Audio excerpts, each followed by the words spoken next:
To Build a Fire by Jack London. The man walked down the trail on a cold, gray day. Pure white snow and ice covered the earth for as far as he could see. This was his first winter in Alaska. He was wearing heavy clothes and fur boots. But he still felt cold and uncomfortable. The man was on his way to a camp near Henderson Creek. His friends were already there. He expected to reach Henderson Creek by 6 o'clock that evening. It would be dark by then. His friends would have a fire and hot food ready for him. A dog walked behind the man. It was a big gray animal, half dog and half wolf. The dog did not like the extreme cold. It knew the weather was too cold to travel. The man continued to walk down the trail. He came to a frozen stream called Indian Creek. He began to walk on the snow-covered ice. It was a trail that would lead him straight to Henderson Creek and his friends. As he walked, he looked carefully at the ice in front of him. Once, he stopped suddenly, and then walked around a part of the frozen stream. He saw that an underground spring flowed under the ice at that spot. It made the ice thin. If he stepped there, he might break through the ice into a pool of water. To get his boots wet in such cold weather might kill him. His feet would turn to ice quickly. He could freeze to death. At about 12 o'clock, the man decided to stop to eat his lunch. He took off the glove on his right hand. He opened his jacket and shirt and pulled out his bread and meat. This took less than 20 seconds. Yet, his fingers began to freeze. He hit his hand against his leg several times until he felt a sharp pain. Then he quickly put his glove on his hand. He made a fire, beginning with small pieces of wood and adding larger ones. He sat on a snow-covered log and ate his lunch. He enjoyed the warm fire for a few minutes. Then he stood up and started walking on the frozen stream again. A half hour later, it happened. At a place where the snow seemed very solid, the ice broke.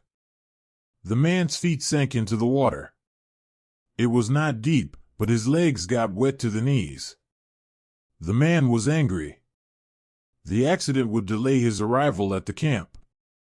He would have to build a fire now to dry his clothes and boots. He walked over to some small trees. They were covered with snow, and their branches were pieces of dry grass and wood left by floodwaters earlier in the year. He put several large pieces of wood on the snow, under one of the trees. On top of the wood, he put some grass and dry branches.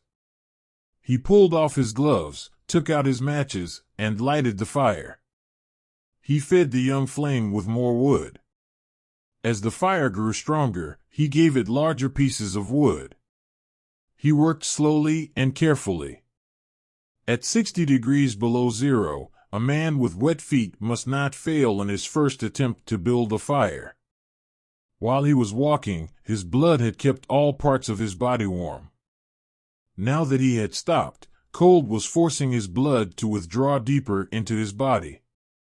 His wet feet had frozen. He could not feel his fingers. His nose was frozen, too. The skin all over his body felt cold.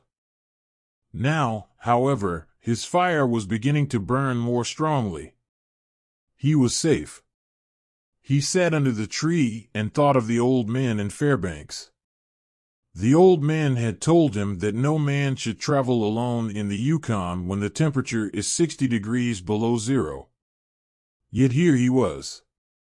He had had an accident. He was alone. And he had saved himself. He had built a fire. Those old men were weak, he thought. A real man could travel alone. If a man stayed calm, he would be all right. The man's boots were covered with ice. The strings on his boots were as hard as steel. He would have to cut them with his knife. He leaned back against the tree to take out his knife. Suddenly, without warning, a heavy mass of snow dropped down. His movement had shaken the young tree only a tiny bit, but it was enough to cause the branches of the tree to drop their heavy load. The man was shocked. He sat and looked at the place where the fire had been. The old man had been right, he thought. If he had another man with him, he would not be in any danger now. The other man could build the fire.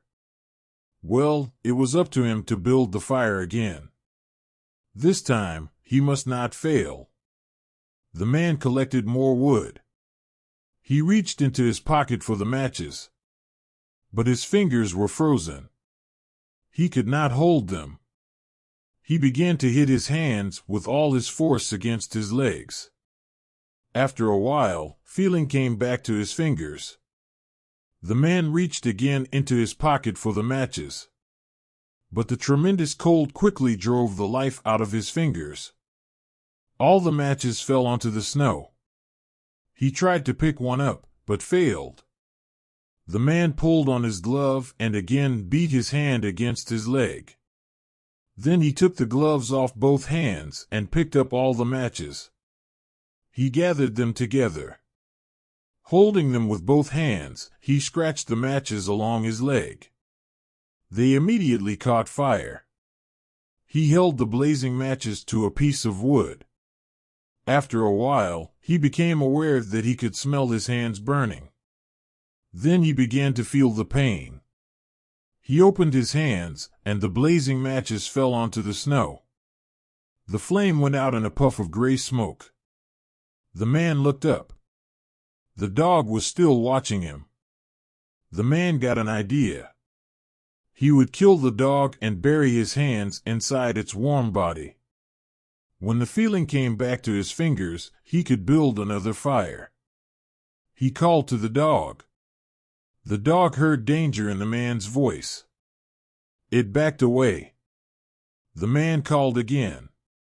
This time the dog came closer. The man reached for his knife, but he had forgotten that he could not bend his fingers. He could not kill the dog because he could not hold his knife. The fear of death came over the man. He jumped up and began to run. The running began to make him feel better.